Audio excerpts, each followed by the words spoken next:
क्या कभी ऐसा हो सकता है कि सिर्फ एक छोटा सा ख्याल, मतलब सोच में जरा सा बदलाव, किसी की पूरी जिंदगी पलट दे?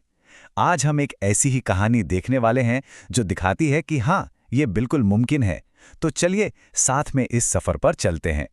देखिए, इस पूरी कहानी का जो सार है ना, वो इस एक लाइन में छिपा है।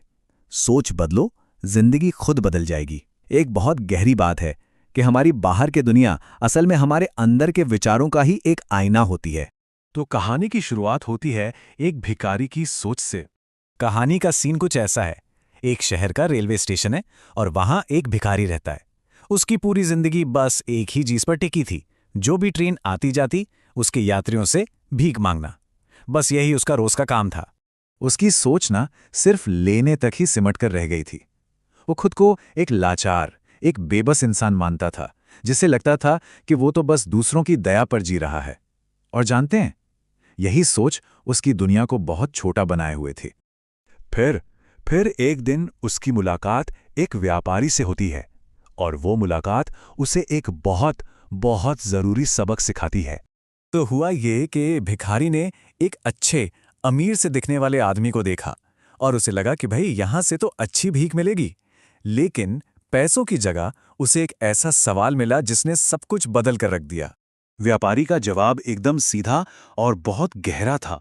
ये एक तरह की चुनौती थी जिसने उस भिखारी को अंदर तक, मतलब बिल्कुल हिला कर रख दिया। ये सिर्फ शब्द नहीं थे, ये अपने आप में एक पूरा सबक था। उस व्यापारी ने उसे समझाया, देखो, मैं एक बिजनेसमैन हूं और मेरा मानना है कि देने और लेने का एक सिद्धांत होता है। उसने भिखारी को जैसे प्रकृति का एक नियम ही बता दिया था कि अगर कुछ पाना है तो पहले कुछ देना भी पड़ेगा। व्यापारी के वो शब्द उसके दिमाग में घूमते रहे और उसे सोचने पर मजबूर कर दिया। और यहीं से उसे एक नया रास्ता दिखा, देने का नियम। लेकिन भिखारी इसी सवाल से जूझता रहा। मैं तो एक भिखारी हूं, मेरे पास है ही क्या जो मैं दूसरों को दे सकता हूं? वो अपनी इस पहचान में, अपनी इस गरीबी में खुद को फंसा हुआ महसूस कर रहा था। उसकी सोच कह रही थी कि उसके पास देने के लिए कुछ भी नहीं है। फिर एक दिन स्टेशन के पास कुछ खिले हुए फूलों को देखकर उसके दिमाग में एक बत्ती जली। एक आइडिया आया। उसने फैसला किया कि अब से जो भी उसे भीख देगा वो बदले में उसे कुछ फूल देगा। और बस उसने इस नई योजना पर काम करना शुरू कर दिया। और इसका जो नतीजा हुआ ना, वो हैरान करने वाला था। लोगों को उसका ये तरीका बहुत पसंद आया। लोग खुशी खुशी फूल लेते और उसे पहले से कई ज्यादा पैसे देने लगे। और जानते हैं, इस छोटे से बदलाव ने उसे एक बिल्कुल नई पहचान दे दी। अब वो सिर्फ भिखारी नहीं, बल्कि एक व्यापारी था। कुछ वक्त बाद उसने ट्रेन में उसी व्यापारी को दोबारा देखा। लेकिन इस बार वो डरा नहीं, बल्कि पूरे आत्मविश्वास के साथ उसके पास गया, क्योंकि आज उसके पास देने के लिए कुछ था। उसने व्यापारी से पैसे लेकर बदले में फूल देने की पेशकश की।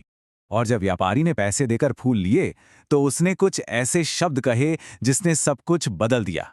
उसने कहा, वाह, आज तो तुम भी मेरी तरह एक व्यापारी बन गए हो। ये एक और शक्तिशाली सबक था जो सीधा उसके दिल में उतर गया।